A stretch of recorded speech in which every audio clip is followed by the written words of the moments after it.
a country with only 5 million people, a place where 97% of the land cannot be farmed, and where people battle freezing cold for most of the year. So, how did it become one of the richest nations on Earth? Most people assume this wealth comes from the oil discovered in the 1960s, but the truth is far more surprising. Oil did not make Norway rich. Norway was already rich. What we see here is how a geography that seems impossible at first glance was transformed into a massive maritime advantage, how waterfalls became money making machines, and how Norway, through its oil fund, came to own shares of the entire world. From a population perspective, Norway is a very small country with only about 5.2 million people. That is fewer people than many single cities, such as Singapore or Hong Kong. However, in terms of land area, Norway is 140 times larger than Hong Kong and 460 times larger than Singapore. This makes Norway one of the most sparsely populated countries in the world. Norway's terrain is mostly mountainous, rugged, and extremely cold.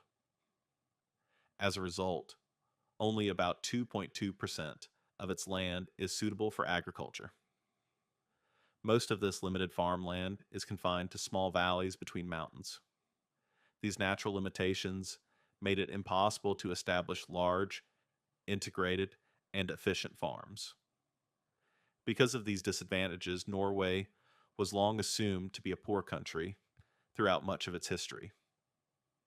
According to this view, Norway's prosperity supposedly began only after oil was discovered in the 1960s. But this popular belief is misleading.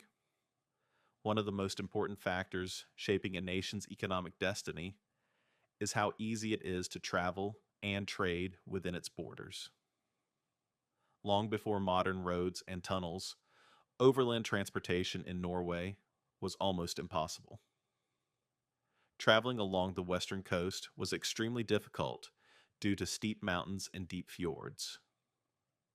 Yet, what seemed like a curse turned out to be one of Norway's greatest blessings. Because of its deeply indented fjords, Norway has one of the longest coastlines in the world. This geography gave Norway's small and scattered settlements immediate and rapid access to the open ocean.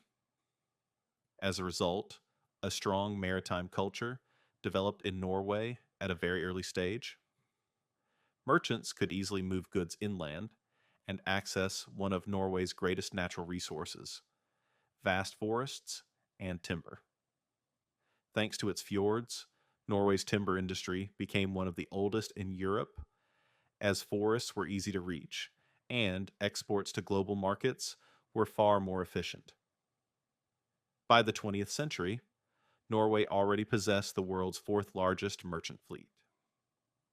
Shipbuilding became essential to survival, and early on, Norwegians developed a cooperative system.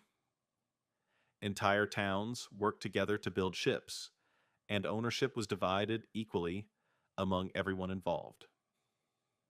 This led to a more decentralized and widely distributed form of wealth. Unlike countries such as France or England, this prevented the rise of a large, centralized capitalist elite.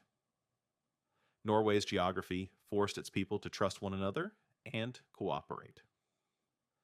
Although Norway is often thought to have been poor in the 19th century, by the 1850s, its GDP per capita was already higher than all of Eastern Europe.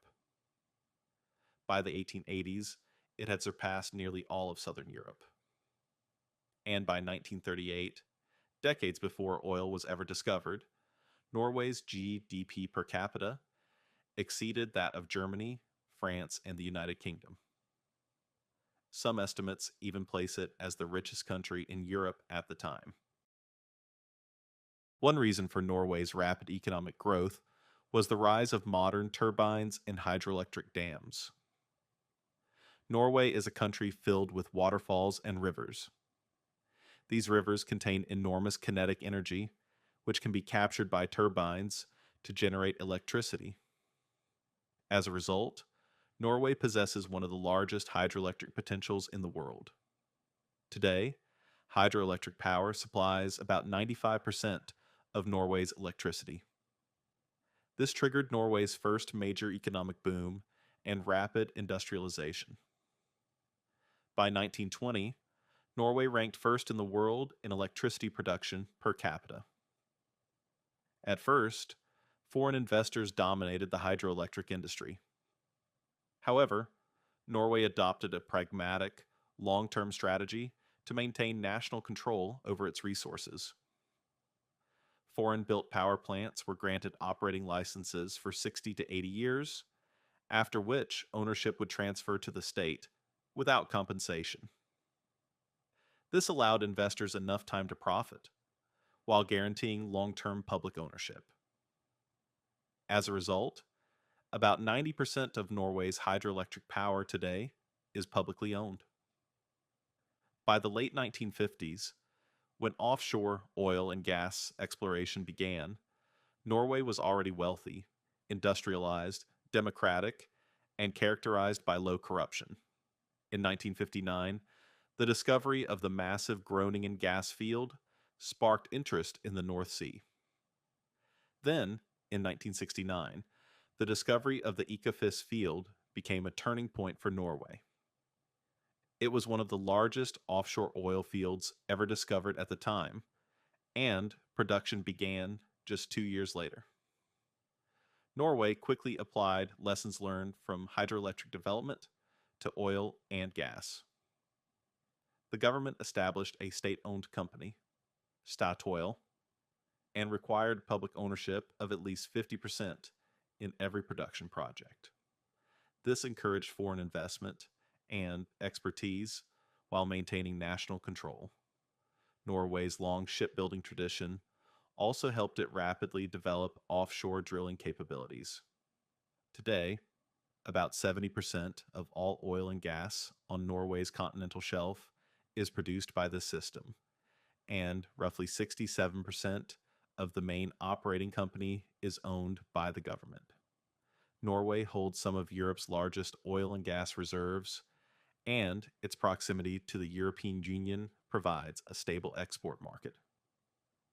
By 2021, Norway had built 11 subsea gas pipelines supplying Europe. That same year, oil and gas accounted for 21% of Norway's GDP and 51% of its export value. So, why didn't oil turn Norway into an authoritarian or corrupt petrostate, like many others? Because when oil was discovered, Norway was already wealthy, industrialized, democratic, and highly decentralized. Strong democratic institutions were already deeply embedded in society.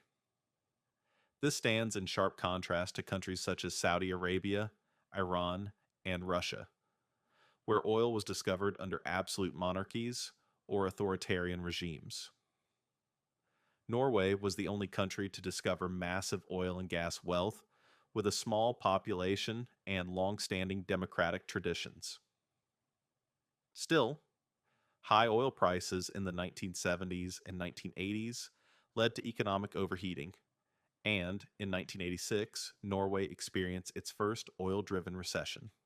Learning from this, the government established the Government Pension Fund Global, commonly known as the Oil Fund, in 1990.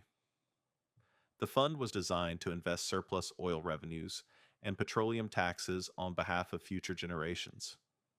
Strict rules limit annual withdrawals to no more than 3% of the fund's value. This not only ensures long-term sustainability, but also prevents reckless political spending. So how big is this fund? Today, it is the largest sovereign wealth fund in the world, with net assets exceeding 1.5 trillion US dollars. It owns roughly 1.5% of all shares in more than 9,000 publicly listed companies worldwide. Despite Norway representing just 0.5% of the global economy and only 0.07% of the world's population, the fund is the single largest investor in global stock markets. Per Norwegian citizen, the fund is worth approximately 275,000 US dollars. Even the 3% annual withdrawal alone can safely finance about 20% of Norway's national budget indefinitely. Norway is the world's 13th largest oil producer, yet ranks 8th in global oil exports. In natural gas, it is the ninth largest producer, but the fourth largest exporter, surpassed only by the United States, Russia, and Qatar. This disproportionate export power stems from Norway's geography and carefully designed policies. Norway meets nearly all of its domestic energy needs through renewable hydropower and wind energy. This allows it to sell most of its oil and gas abroad, especially to the energy-hungry European Union. At the same time, Norway aggressively reduces fossil fuel consumption at home by offering generous tax breaks and incentives for electric vehicles. By 2022, 88% of all new car sales in Norway were electric. Today, 1 out of every 3 cars on Norwegian roads is electric. Norway's unique 21st century doctrine is simple. Oil and gas should be